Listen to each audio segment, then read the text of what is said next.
আসসালামু আলাইকুম ওয়া রাহমাতুল্লাহি ওয়া বারাকাতুহু। সাহারি ও ইফতারে খেজুর খাওয়া। ইফতারে খেজুর খাওয়া সুন্নাহ, এটা আমরা অনেকেই জানি।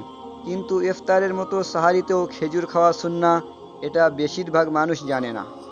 রাসূলুল্লাহ সাল্লাল্লাহু আলাইহি সাল্লাম বলেন, নি'মা সাহুরুল মুমিনিত তামারু, মুমিনের জন্য উত্তম সাহারি হলো খেজুর। সহিহ ইবনে হিব্বান 3475 নম্বর হাদিস।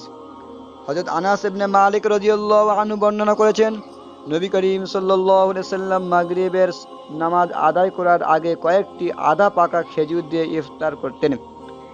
আধা পাকা খেজুর না থাকলে কয়েকটি পাকা খেজুর দিয়ে ইফতার করতেন, আর তাও না থাকলে কয়েক ঢোক পানি দ্বারা ইফতার করতেন। সুনানে আবু দাউদ 2356 নম্বর হাদিস। খেজুর অত্যন্ত খাদ্যশক্তি ও পুষ্টিগুণ সমৃদ্ধ খাবার। সাহারি ও ইফতারে খেজুর খেলে দিনভর সিয়াম পালন করা সহজ হয়। আমরা ইফতার ও সাহারিতে অন্যান্য খাবার খেলেও সুন্নাহ পালনের উদ্দেশ্যে দুই একটি খেজুর খেয়ে নিতে পারি। এতে রাসূলুল্লাহ সাল্লাল্লাহু আলাইহি সাল্লামের অনুসরণে খেজুর খাওয়ার জন্য বিশেষ সওয়াব লাভ হবে ইনশাআল্লাহ।